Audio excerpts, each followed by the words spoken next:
If you're new here, this is not our typical episode because we have a guest for the first time. Our usual method is simply to discuss my co-host and I's solo exhibitions we visit separately. Emily, my co-host, is on sick leave and could not make it to the podcast, so we decided to try something we have been pondering, which is to invite guests who can bring a different perspective to exhibitions, but also the art world. In my other life as a curator, I do interviews with artists, and why not bring the skill set to this podcast? So there are two things that led me to invite today's guest. First of all, she's a blast. And secondly, she can put to rest all the questions you may have about what it is that art advisors do and how they make their money. Yes, that dirty word that we don't like to discuss in Europe. But in fact, many people ask themselves exactly that, even artists and curators. And our first guest, Liberté Nuti, is happy to clarify all of this for you. From my perspective, our guest is part of a group that I belong to as well, which is all the intermediaries between the artist, the art, and the private or public collection, the museum, or the home. There are so many agents like myself, a curator, writer, and podcaster, who contribute to make the art world what it is. And talking to us can help understand a lot and break certain myths as well. So we will not shy away from the fact that much more than curators, art advisors are somewhat demonized. Our guest is great at explaining the art market and its intricacies quite bluntly. Then we move on to the raison d'être of this podcast. Fear not, we do mention exhibitions. I ask Liberté about her dream exhibitions from the distant and recent past, as well as her ideal exhibition. Let me also remind you to join our Patreon page, which is on the show's notes, and perhaps even support us financially for just $1.50 a month. So this is my job done. Speaking of the dirty word, speaking of money, it will help. $1.50 is not a lot, and it does help a lot, believe me. So I think this is going to be rather enjoyable, if a bit different. So without further ado, let's do this.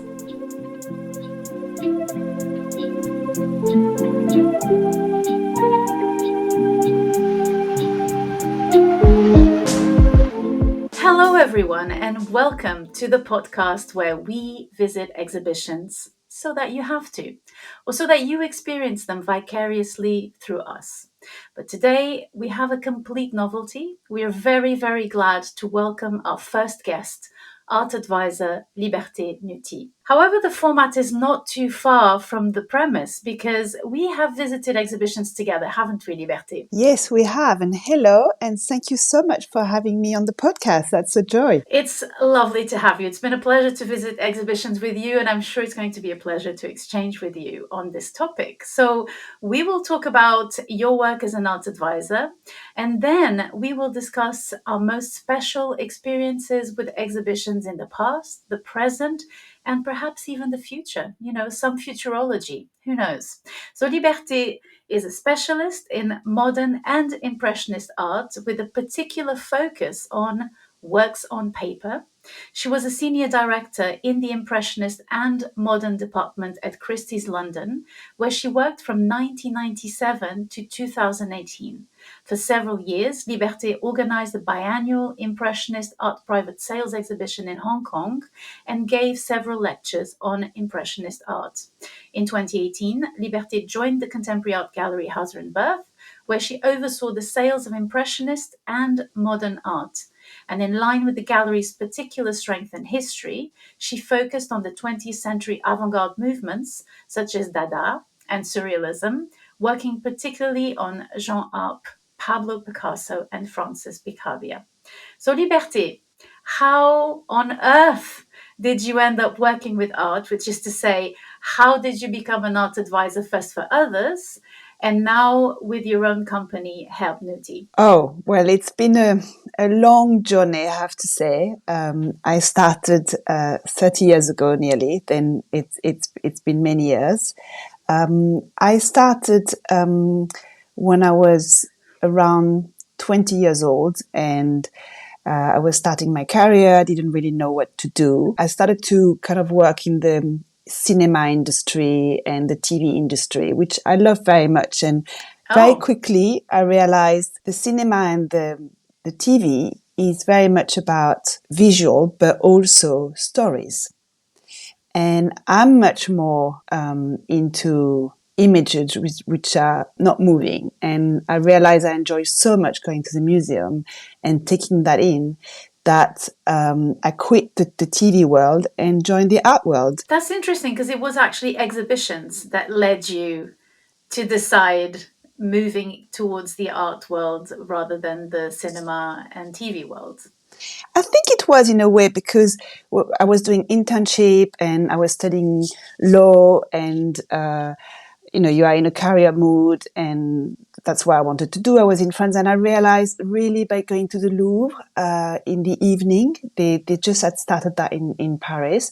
It was just the most relaxing, the most where I could find myself, and that was really resonating with me. And from that on, I just decided that that would be my path. And I remember I talked to my aunt one day, and when you're 23, 24, you don't know what to do with your life. And she just said, do what you love. And I thought, that's it. Easy.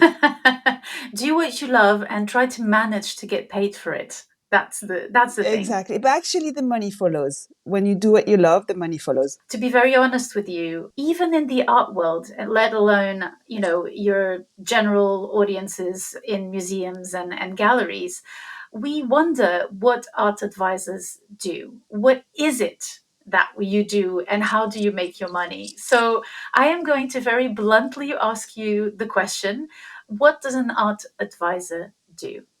Whoa, okay. I didn't know that was so mysterious. Then what I do, it's really helping people to navigate the art world as an art advisor. I am an art advisor and a broker.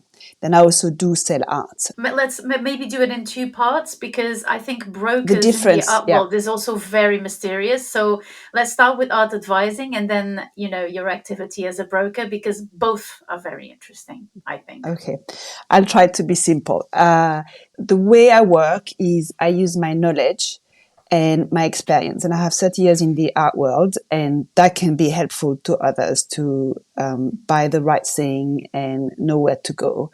And I help clients. They can be private clients or they can be in the trade to find what they need. It's really about finding things. And with my knowledge, for example, if it's someone who is new and they love going to the museum and they decide, we also want to have some art on the walls, then the first step would be to define what art do you want, what art do you love. Also, I think the value is important because you can buy, you can start at 5,000, 10,000, but you can also buy in the millions, and you have to define a budget in a way. But it's really about what you want to own, and it's a journey. Then you will start with visuals, maybe going to exhibitions, or it's really a discussion, and that will emerge. And then from that on, it's about finding the right thing, going to the right place, to people you can trust, and buying something which is what it say it is for the right price. Then it's kind of a balance. And if you buy a work of art, if you start, there are some very important key points because art is expensive. And now more and more, you can also see it as an investment. Then before you put the money in, you, apart from buying what you love, which is number one, you also have to have a backup to make sure the price you pay is the right price in relation to the market, for example. Then there are more technical things, which are you need to check the provenance. If you buy something which is modern, there has been in Europe 2 big wars, and you have to think of spoliation. You need to make sure that these years during the wars are covered, that we know where things went, because you don't want to have a problem the day you lend your artwork to a museum and they say, oh, it doesn't belong to you, but a Jewish family. You have to give it back. Exactly. Then it doesn't happen, it doesn't happen often, but this is something to be aware of. And if the provenance is not strong enough, if the elements are not there, you can't buy the work of art. You have to be very, very careful. Then you have to check something very basic, that the work is by the person it says it is. If you buy a Joan Miró, for example, you want to make sure it is a Joan Miró and not a copy. That's, it sounds silly, but it's important. Then, more technical, you might want to know about the condition, because that affects the price. Something not in good condition will be more difficult to resell. They will reduce the price in a way. Then you can buy it, but you just need to be aware of the condition. Some people only want to buy things in perfect condition. Some people will be happy to buy something not in so good condition, but at a reduced price. But as long as you do it with awareness, and that's kind of my role, to make sure you know what you buy and you've checked all the boxes, the important boxes. Then there are the last, if you buy something quite substantial, there are also some contracts. You have to make sure you have the title of property. It's just a lot of little detail to be careful of. Like when you buy a house or something expensive, you will do your homework, and I'm there to do the homework. That's amazing. That's really, really enlightening. So the provenance, for I think people who listen to us may be more versed in contemporary art. So in contemporary art, it's much more rare to find the issue of provenance, because usually the artwork goes from the studio of the artist to the gallery. So that's not so much an issue in contemporary art. But when you work in contemporary art, is there any change? Because I'm presuming that all those issues, of course, when you speak of the two world wars in Europe, they of course pertain to modern art, and even before that, provenance is even more important, and the good quality of the artwork you're selling, or you're finding for your client. But when it comes to contemporary art, do these kind of admin quality checks are they the same? They are actually, it's great you're asking the question, because there are two markets. One called the primary market, which is the contemporary market. Primary means it comes from the studio of the artist, goes to the gallery and straight to the first owner. Then it's just fresh to the market. It's never been anywhere else, and that's primary. Once someone has owned it and sell it to someone else, it can be after 6 months, after 10 years, after 100 years, you start to go in the secondary market, that the work has already an history. And that's where you check the provenance, the title of property, and so on and so forth. Then there are really two markets. In the primary market, of course, it's more straightforward. You buy from a gallery an artist you like. And then the work, I think, as an advisor here, the first work is accessibility, which is in the very, very successful contemporary market at the moment. If an artist is very much in demand, let's say there is an exhibition in a big gallery, you have 30 works, but there are 200 people who want the works. Yes. How do they choose? Then an advisor will help you jump the queue. It might take one exhibition, two exhibitions, but that's kind of the role, to be there, to keep in touch with the right person and make sure you have access. That's the help, because that's a lot of time. That's knowing the right channel. Then that's what, as an advisor, you do more in contemporary. The second thing in contemporary, you've got a lot of new artists. How do you choose? How do you navigate that?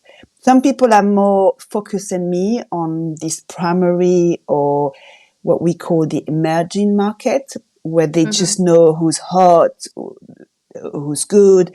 They talk to curators like you, who look at the artists, they've been to the studio. Then it's a bit of a different work. But that's also very useful to be helped in the contemporary or primary market. So I haven't forgotten that you're also a broker. So what does that mean? Then brokering is when you put A and B together. You have someone who wants to sell a work of art and someone who wants to buy a work of art. And you are the bridge in the middle.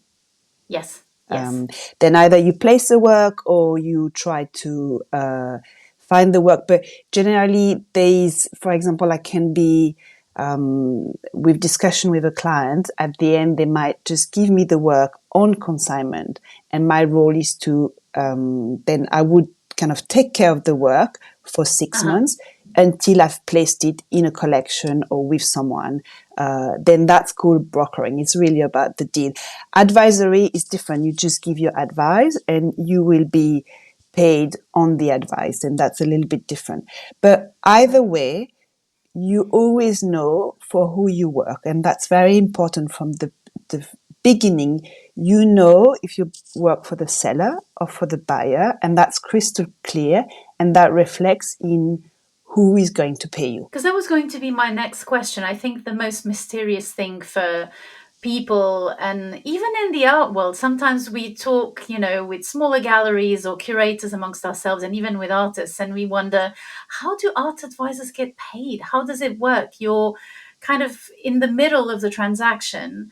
And so do galleries pay you? Do your clients, do you have a portfolio of clients? And then they will pay you monthly for you to find works for them. How does that work? And, be transparent as much as you can, obviously, because they're secrets of the trade. But can you just enlighten us a little bit about that? I will try, but you might be a bit disappointed because there are as many solution as there are advisors and clients. I think I really work with whatever is the need. If someone is totally new, the journey would be different.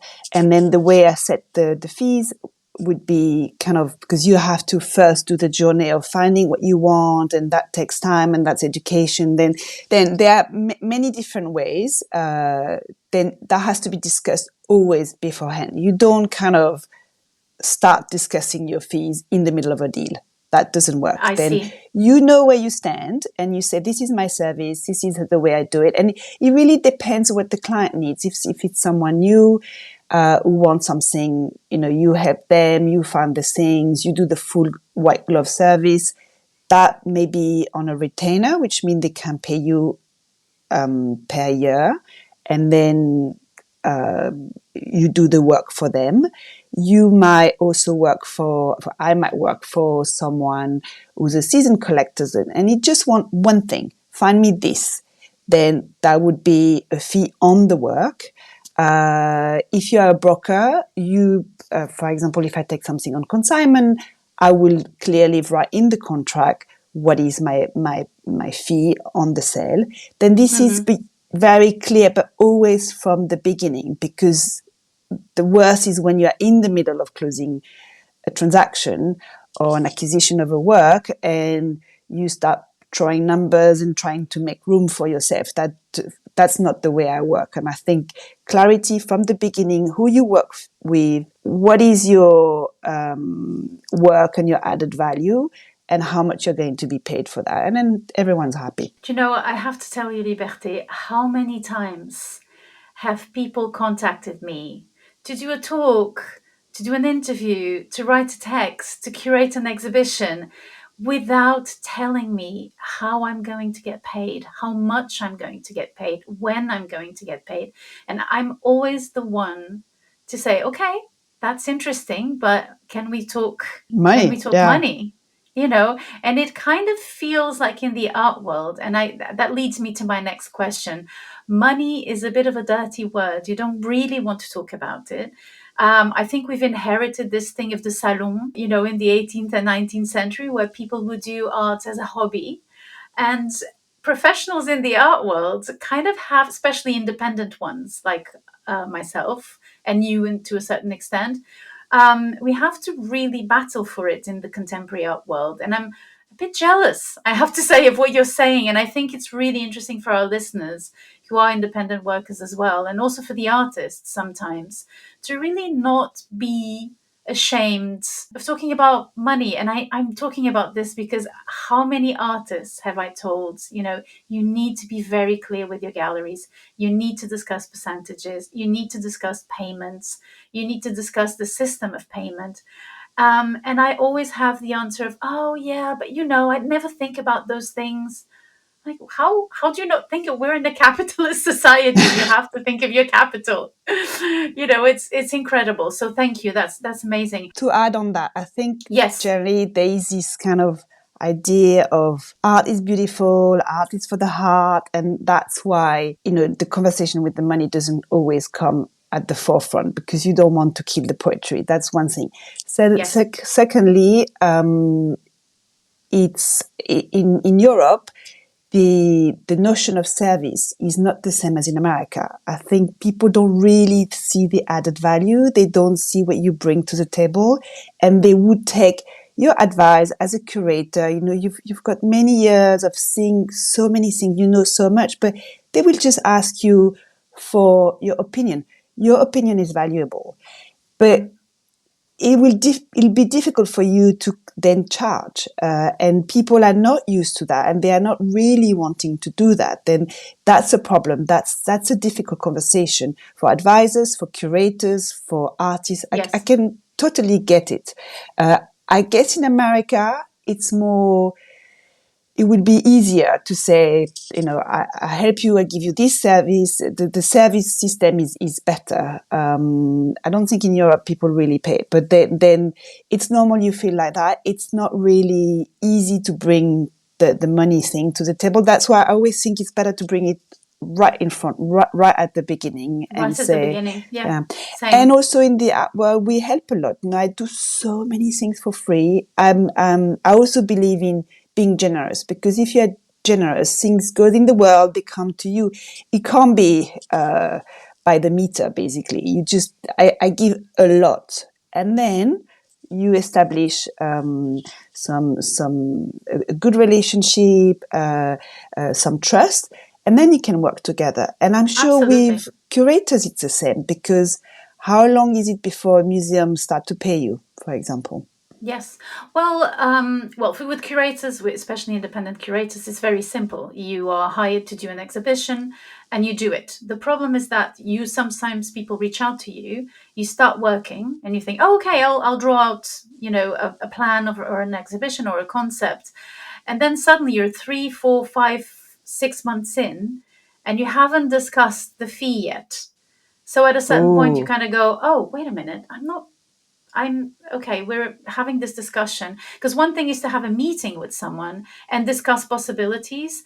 And you're giving, like you say, free samples. Like I just had a conversation with a high profile curator who's in the museum. And we were talking about collections. And I said, well, I find it really interesting to do this and this and this within the collection as an exhibition. And I learned afterwards that they had taken this idea and taken it to fruition, and I'm very happy. I don't want that idea. I mean, ideas, I was going to say something very rude, but I'm going to say something else. Ideas are like noses. Everyone has them. I was going to say another part of the body because the expression is very, very rude. So I'm so glad I stopped myself. Anyway, that's great. That's just part of conversations, and I'm very happy. And my husband keeps telling me, "Oh, people steal ideas from you all the time." So it's not stealing. It's just the way it works. As professionals, we discuss, we talk, and anyway, things are in the zeitgeist. They're in the air, and if you don't do it, someone else will do it, and that's perfect. It's fine.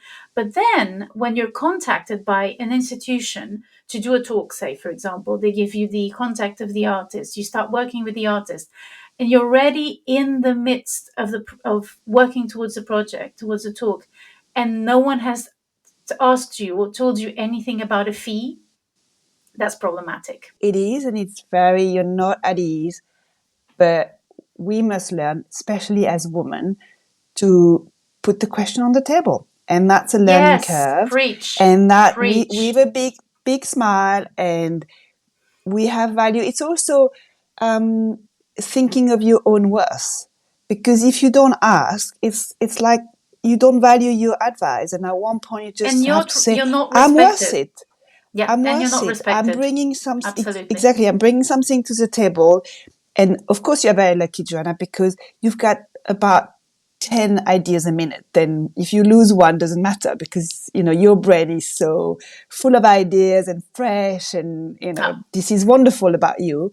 Then it's great not to get a grudge about losing one idea, but it's also, I think all of us as women, I guess men too, but especially I feel as women, we need to learn to ask. yes, absolutely. Now I mean, I've come to a point when I'm invited to something, I reply back saying, I'm very interested. What would be the fee? Or do you want me to Perfect. tell you my fee? I have no issues, no qualms whatsoever. And now I'm kind of like preaching, about it. I'm talking to artists because with artists it's terrible. Artists who It don't must have be even galleries, harder. it's even harder, because they, like you say, oh, it kind of destroys the poetry. It doesn't. It makes you, and I think what you said is absolutely crucial. It makes you be respected. People respect you when you know your own value. And another thing I wanted to highlight is that you're absolutely right. There's a big difference between the United States and Europe. There's a huge gap in the way work is appreciated and how you put money where you put value. In the United States, those two things go together, even in the art world. Whereas here, it's much more difficult. And when I say here, I think the UK is kind of an exception. I think the UK Yeah, UK has a is foot. fine. Yes, has a foot in the United States, where it's kind of a similar mentality. But in the rest of Europe, it's still very difficult, and people don't understand what it is to work independently as an intermediary, which is what we do. So I'm very happy to do this episode with you. But now I have a very difficult question for you, which Another is one. that another one, which is that okay, so art advisors are demonized, right? You and I were in Paris for Art Basel last week. And even last week, someone told me, oh, the art world, the speculative market, da da da, and the art advisors, I mean, they're the ones who are messing up the system, and they're guilty of supporting speculative prices, da da da. So, what would you say about that? I mean, I'm sure that, like with everything, there are art advisors and art advisors. So probably the way you work might be different from another way of working for another art advisor. But how do you respond to that? Because I'm sure you're aware of it. I don't know. As you say, they are art advisor and art advisor and art advisor and art advisor. They come in every shape and forms. Anyone can call themselves art advisor. After COVID, there was a big joke. It was the Gmail art advisor. Everyone was art advisor at Gmail. Then already like a Gmail, that's kind of like, all right, are you a real Mm. professional? I, I think I work with a lot of people who are extremely professional. They know what they are doing. They're serious. They really give a service in the industry, which is becoming more and more of a very serious industry. There are lots of very, very good people. Of course, you have people who makes the news because it's a glamorous industry. And now there is one big art advisor called Lisa Shift, who just kind Oh of yeah, fall down. Yeah, that she's was just fall down terrible. a big pedestal, and she she screwed up completely, and now she's pleading guilty. This does not help. Not everyone is like her, and also you have to So what realize did that she do for our listeners who are probably not aware of who Lisa Sheaf I'm not is? entirely sure because I try to stay away from these things. But basically, it was a bit of like a Ponzi scheme. She had Okay. some, not really a Ponzi scheme, but she had some clients and she used money from the clients to kind of enjoy a very beautiful life. And she was owning money. And at one point, it just didn't add up and the whole thing collapsed. And she was a really, really, really big art advisor. She was huge, and she was advising big LA superstars. And that's going to be in the news, and that's not Yeah. good. But not everyone is like that. And I can also imagine that when you are in this kind of circle of superstars, when you have lots of millions of dollars, the temptation is higher than in other places. And, that's, it can happen. But there are lots of very correct art advisor.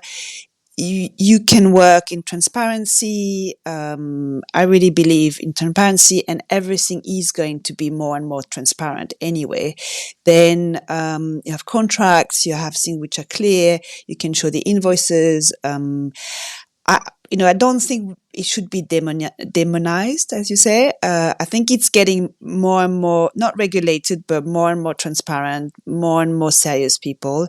But you just have to be careful who you hire. Then make your research, work with people who are in the know, who have a good curriculum, who have some experience. I would do that. Like in any industry, you would not take an insurance broker who is a Gmail insurance broker. Okay, so I have a question from another angle, which is that we've had conversations in Paris, so we were visiting art fairs, and I have a feeling when I talk to you and to some of your colleagues that there are certain kinds of works that you wouldn't be able to sell to your clients because the artists are not known enough, or maybe they're not in the right platforms, for example. Even if they are in an art fair, they are not the right investment, let's say. So there's a fine line between investment and pleasure in what you do. So my question to you would be, do you wait for the artist to get to a certain stage? Do you have clients who don't care and just want a certain kind of work, and you look for that kind of work for them? Do you have frustrations sometimes in really loving an artist and thinking, I will never be able to place an artwork of this person? Because I know you to be incredibly passionate about contemporary art, even though I introduced you as a kind of impressionism specialist. You are incredibly aware of contemporary art, and you have a fine detailed way of looking at things, and I've seen you take a lot of pleasure in that. So tell me a little bit about that. Then it's funny, you always think of pleasure and then the investment. They can go together. The pleasure is there, and should always be there, especially if you are someone who's going to buy art. I really see myself as someone who's a safeguard, and you can buy anything you want. This is not a problem. Any artist, you can go in every direction. You just have to do your homework to make sure you are buying the right thing. And I think the art of buying, and that's where the role of the art advisor is often not to buy. You don't want to buy everything. You have to focus on quality. I'm always often saying I'm there to make sure you are not buying. Because people are not aware that there's so many people who buy compulsively. I worked in galleries and I've seen that. And these people, they don't need someone to advise them. They know what they're doing, but they might take someone to help them, saying, "Oh, all right, to take a step back, relax, take a step back, and maybe have a more cohesive collection, and maybe organize their tastes a little bit better, and not buy the same thing over and over again." But if you find the gallery of the commercial gallery of your dream, you love their program entirely, this is your taste, you don't need someone else to help you. You just find someone nice in that gallery and you buy their program in depth. And that could be one way to do it. Why not? After, if you want to have more diversification, or you don't know where to start, that's maybe good to have a conversation with someone like you, Joana, who's a curator, or someone like me who kind of help just thinking, what do we really want to buy? Which direction, being a bit careful, because, you go to an art fair, it's like a candy store. It's so tempting. Yeah, especially Art Basel this year.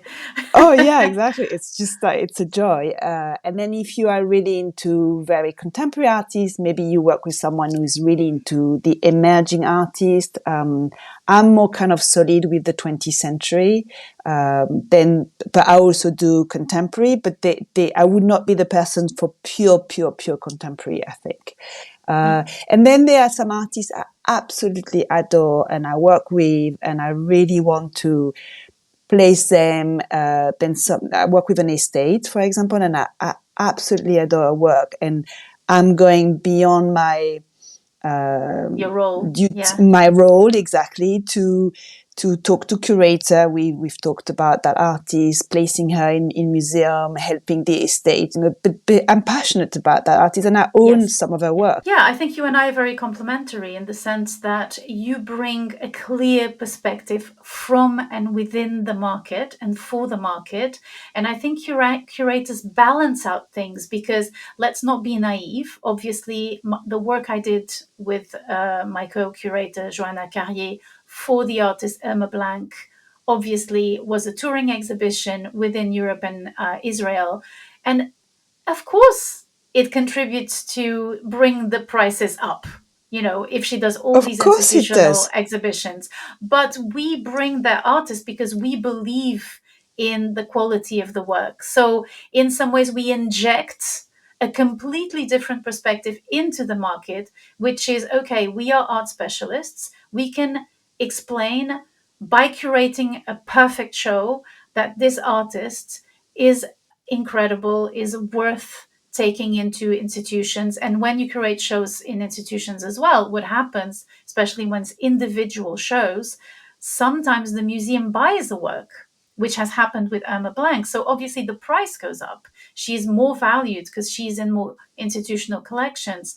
But that's not why we do the work. We do the work because we believe in the artist. So we come from Exactly, and another that should be your perspective. pride. I think your pride is not in her selling more or less, and your pride is you believed in her, you love her work, you're touched by her work, and you really want to bring her to the world. And how beautiful that at the end she ended up with 5 shows, she ends up with pieces in museum, and then now a great gallery who represents her. You know, that should be your pride, and actually that's the essence of your work, is to reveal to the world some artist. And she's not an easy artist, she's quite minimalist, and you Yes. really brought her to light. And thank you, Joanna, for that. It's because she's Yeah. wonderful. Yeah, she's incredible. So, speaking of exhibitions, we're going to move on to the second part of our conversation, which is about exhibitions. But in this context today, it's not about an exhibition that you and I have visited like Emily and I do. This is a different kind of question. So, the first one I have for you is what was the exhibition that marked something for you that was foundational, even if it was when you were 5 years old? Like, what was the exhibition you visited that really changed the game for you and even maybe convinced you to work in the art world? Um, for me, the exhibition which was the most important in a way that it really brought me so much clarity, and I really saw how an exhibition can transform your view of an artist and your understanding, was in New York in 1996 when I went to MoMA on my own, because that's always where I have the biggest kind of revelation, when I'm on my own. Interesting. Even though I love going to exhibition with you, I always think when you go and see an exhibition, I go as my old 15 years old and very fresh mind, and I'm like, bring it on, show me, talk to me. The doors are opening, and then you really have to open your mind and focus and start the dialogue with the artist. And I was in MoMA in New York, and I went to see a very big show called Picasso and Portraiture, which was about representation of the different women in his life and the transformation in his work. And I don't know why, but the way it was set up in the MoMA, which is very big museum with big rooms, was one room per woman in Picasso's life, and Picasso had different partners in his life with always very different stories, and they were well told, and the women are very different, and they each of them, when he loves them, they become part of his oeuvre, and his oeuvre, it's very funny how they are the oeuvre and the oeuvre is what the artist has to say, and it all goes together. Then it's not about the woman herself, and it's not about just the oeuvre. It's each woman brings something new in his discourse. And it was so clear the decades, there's Olga, the wife, she's a Russian dancer. He meets her and he starts to be successful and he's becoming a bit of a bourgeois. He's 40 years old. He has his first child and it's the end of the First World War. And his line is very classical. There is the whole kind of, in Europe, there is a whole movement about return to order, and everything is classic. The drawings are classic. The representation is classic. They look at Ingres, and he's becoming quite bourgeois. And this is a very big phase, beautiful phase in his oeuvre. Then that was one room, and then you move to the suddenly, after being such a bourgeois, he gets a little bit bored. Olga becomes quite difficult. I think she's bipolar, and it's a bit of a hell in his couple. And he meets this young woman. She's 17 years old. She's blonde. She's very sporty. She's called Marie-Thérèse. And a big love affair will start. And his painting completely transformed, very colorful, full of love. Then in that room, you can see all the pastel colors, very bright colors, the love, the fun, the hues, and the sex. It's everywhere. It's like completely overwhelming. And that's Marie-Thérèse phase. And with the 17-year-old, old Picasso. Yeah, I know. That's why it's been a bit in the gutter, but it's coming back now. I am happy to leave him in the gutter, but I can see that you're very passionate about him. So no, I respect that. You have to look at the art, not at the life. But that's another conversation. And then you move to he meets Dohamar after that relationship, and Dohamar, she's this very strong brunette, surrealist artist, big character, and she will become La Femme qui pleure, the crying woman, because Spain is going through terrible civil war, and this is very painful for Picasso, the Spaniard, and that kind of reflects through the woman. And that exhibition really showed how Picasso transformed with what was going on outside in the world through the woman he was loving and choosing as sitters. And that was such a revelation. And actually, it's been my anchor for reading Picasso oeuvre. Each time you show me a Picasso, I can immediately know where that fits because I have this exhibition who has structured my mind and my understanding of his very long career and very, very fructuous oeuvre. I can always relate to that exhibition, and to have such a revelation, I will be always thankful to the curators who've put that together. It was incredible. But what would be your big exhibition, Joana? What did change your life? I've been thinking about that, and I have to say, I wasn't aware of curating, weirdly, when I was a child. And I think it's difficult to understand curating.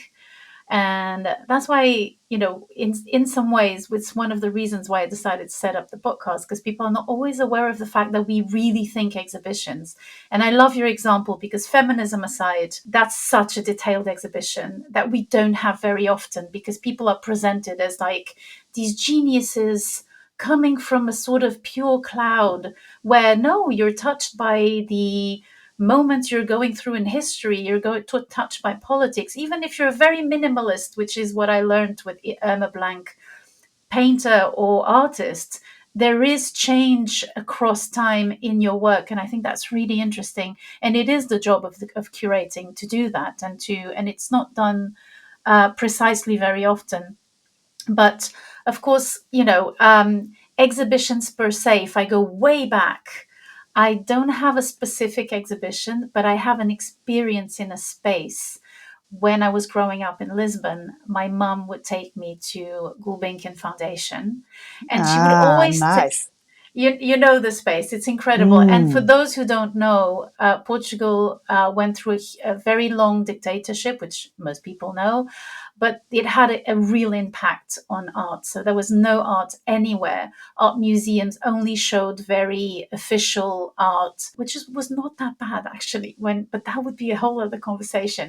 But Gulbenkian Foundation was founded by Mr. Gulbenkian, which who's called the 1%, because he put 1%.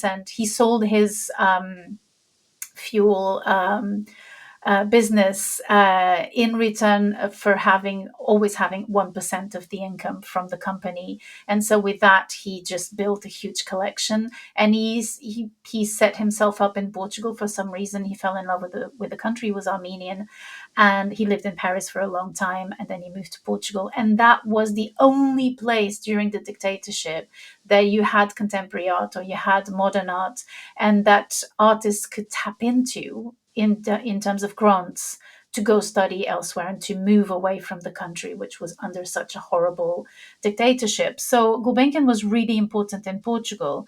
And it keeps on having an amazing activity. They have incredible exhibitions, and they have the permanent collection.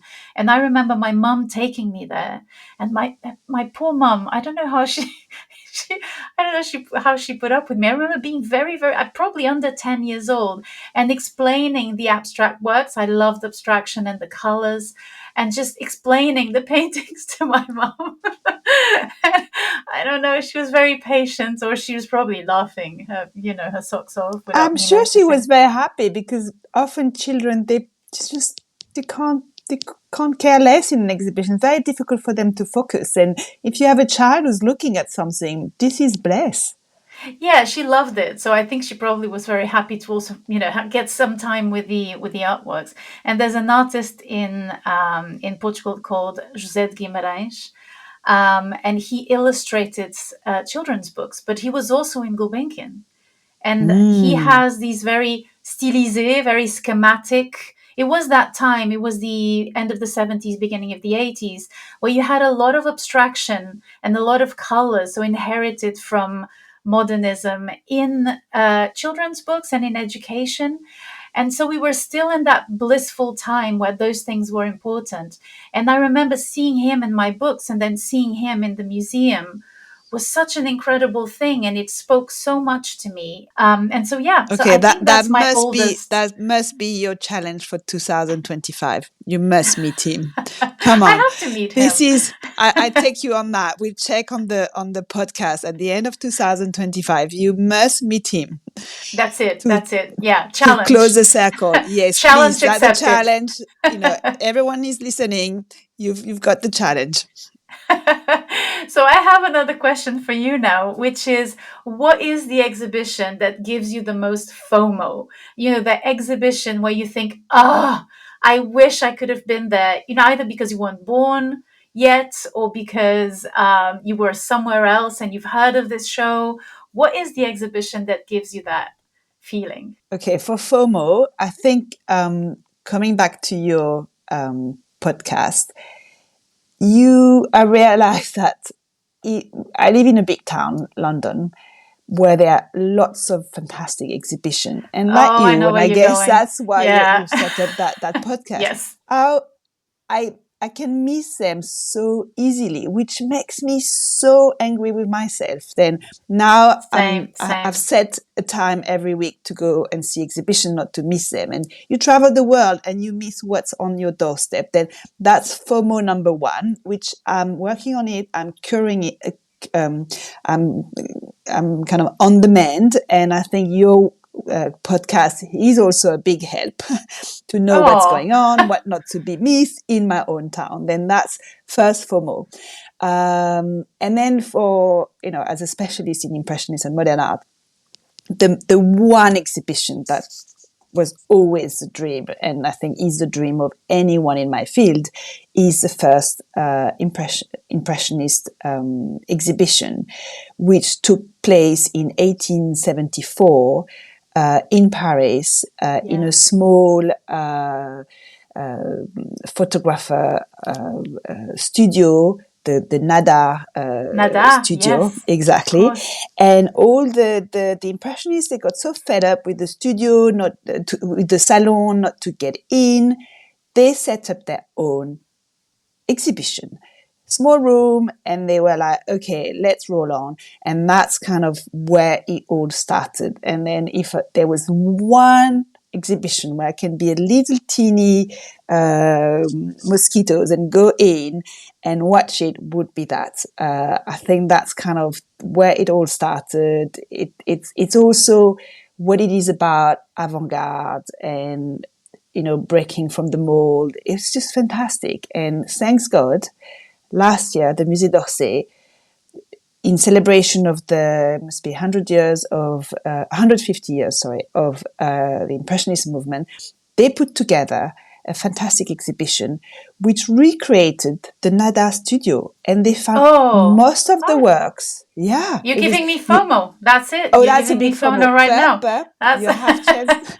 That's a big FOMO. Then, and actually, it was, according to one of your colleagues, a curator at the Orsay, it was per day and the length of the exhibition, the most successful exhibition they ever had in terms of numbers, which is incredible, because it was, when I went in, I was so happy, and you see the Nada studio and exactly with all the painting, and they kind of recreated the place, and they also show a lot of paintings from the salon that you can see what was the taste of the time and what the Impressionists were trying to create, which is a complete different feel in terms of painting and what they wanted to say.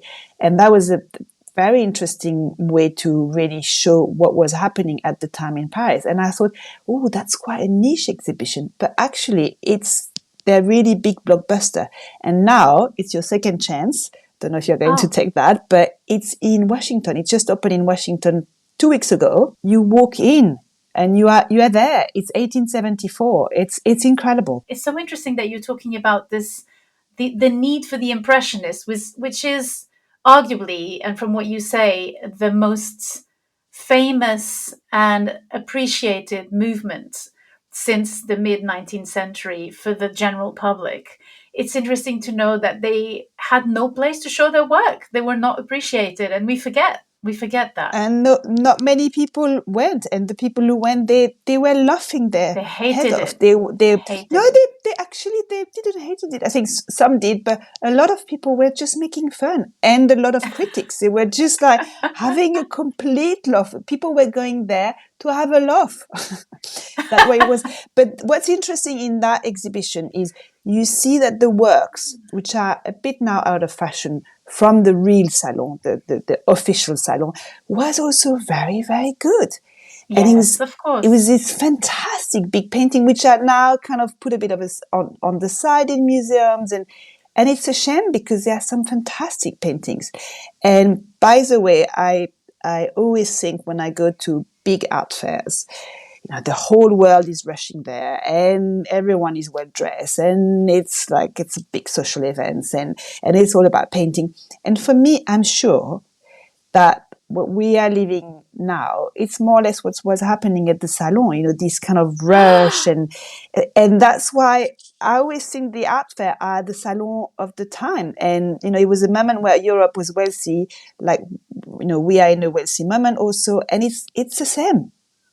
No? Oh my gosh, I'm so happy because no one can see me, but I just gasped and kind of put my hand to my mouth, because I was saying this in Paris last week. I was saying this is art pompier. So for those who don't know, art pompier is a term that characterizes a very kind of in-your-face, unsubtle, unsophisticated type of work that was very like neoclassicism, that was very famous at the end of the 19th century, right? Liberté, I'm not saying anything. Yeah, it's right, it's turn all of the the 19th century. Yeah. Yeah, Yeah, but it's really from, I don't know when it starts, but it's really all the 19th century. And then exactly. it goes all the way, and then it morphs into the Exposition Universelle, where they were also integrating furniture and discoveries and architecture.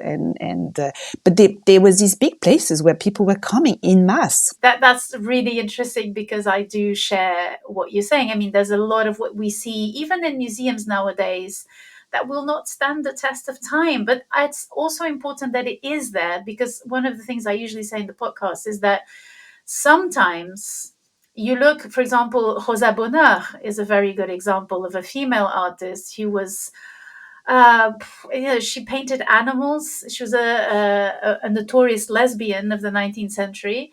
And she painted what she could paint, and then she expressed herself through those animals that she depicted. And I remember being in when I lived in Paris, there was kind of a turning point where she went from being considered kitsch to being considered someone who was saying something through a very strong symbolism with animals and a very expressive kind of painting, and she was finally appreciated. So it's always good to have things there. I'm not against buying and investing and taking a risk, because sometimes things make sense in a certain time and then they don't in another, and then they make sense again. So, but still. Exactly. No, but it's also what is contemporary art. There's a lot being created. You need to show it, and things will stand in time. Some will not. Some will disappear and reappear. But this is kind of the roots of creation. That's how things are made, and everyone is expressing themselves, and you have different medium and all that. And that's also how a curator or an art advisor can help sift through that with not much. There is not much gap, and it's difficult to sift through that because we are in our time. But that's the idea also, is to help seeing in this sea of artists and works and trends, and curators are there to explain and see. And I think the art advisor also speak to curators and understand and study a bit more. That's how you can help. Well done, Liberté, for bringing us back to the issue at hand today. I have one final question for you, and thank you so much for putting up with me for an hour now. So, what would be the exhibition you would like to see in the future? What do you want people to set up in a museum? What kind of exhibitions would you like to see? What artists maybe you'd like to have a bigger focus on in the future? Oh, I'm a fan of um, monographic exhibition when you focus on one artist, because that's really what helps to understand who's the artist and get into the oeuvre. And oeuvre is complex. There is the good days, the bad days, and it's often span over 30, 40, 50 years. And I think for me, my favorite exhibition are when they are monographic and they really take an oeuvre on an artist, and they allow you to understand and make a judgment, or get into the work, then whoever it is. I think it's very important to revisit often the big artists, and the museum are doing that in different continents. All of them, you realize maybe a Fernand Léger. We don't speak much about him, and Oh, maybe yes. he Yeah, that would be haven't. wonderful.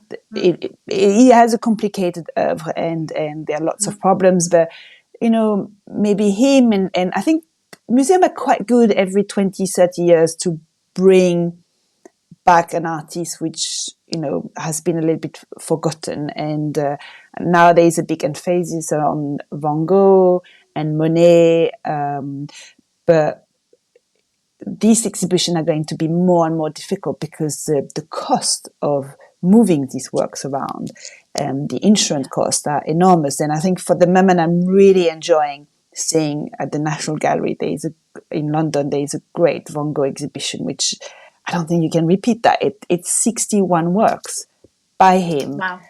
they've made a huge effort. It's I don't know how they can borrow so much. I guess because they have the National Gallery of London, and the cost of it, we are so spoiled to have that in the city. Yeah, that's a great answer because even for reasons of sustainability, Judy Chicago, when she did the show at the Serpentine, she didn't bring all her big works because Interesting. That's she only another big showed. problem.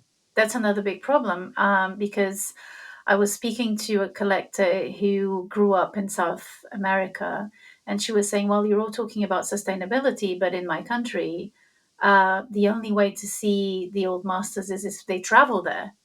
And I think, well, yes, but at the same time, you probably have local big masters and you do a big trip once in a lifetime and you see all the masters. I mean, I don't know. I don't have any answers that don't sound cruel, but it is true that those exhibitions might be very difficult also for these reasons. And we have to rethink a lot what we do. Maybe we extend exhibitions and leave them. I mean, the Van Gogh exhibition, I don't know, could stay for 3 years over there and they could find other ways of making people, of That's a curating good way. smaller. That's a good. I'm sure there are some problems because you can't borrow things Yeah. forever, but I think longer, less is more. Just do better, but longer. Things can still circulate. There's other ways of circulating. It's just a question of preparing things in advance. The question is the conservation. The question is the preparing things in advance. We don't always in the art world prepare things. I mean, when you're an independent curator and you work in small galleries, you know that museums have their programs, done for 5-10 years, and you think, oh, that's a long time, but it's not. It's not such a It's long time not. when you think about it. So it's a question of timing, but you've brought the attention to something that's incredible. First of all, the reason why it's so nice to visit exhibitions with you, and I'm with you, I love to go on my own, but it's so nice to visit them with you because sometimes you're looking at a contemporary, very contemporary, someone who's in their 40s producing something, and you think, oh, this makes me think of Kai Butt. And I'm like, oh, okay, that's not where my mind would go. So it's always fascinating. And you're also bringing the attention to solo exhibitions, which will be our next episode. We will do a next episode on Mike Kelly. So having said this, thank you so much, Liberté. This was such a pleasure. I think we could go on for an hour more, but we don't want to torture our listeners. I think now is the right balance, and been really, really insightful and exciting talking to you. And I'm pretty sure that our listeners now will be much more enlightened in regards to all these agents of the art world between the studio of the artist and the collection. All of us work in there and we all do something useful. And I think it's important to put the message out there. So thank you so much. Thank you, Joanna. It's been a lot of fun to do the podcast with you, and I hope some answer will be have been brought to light. And let's carry on seeing exhibition and great art. Let's do that. Okay, well, thank you so much. Bye, everyone. Thank you for listening, and have a great, great life.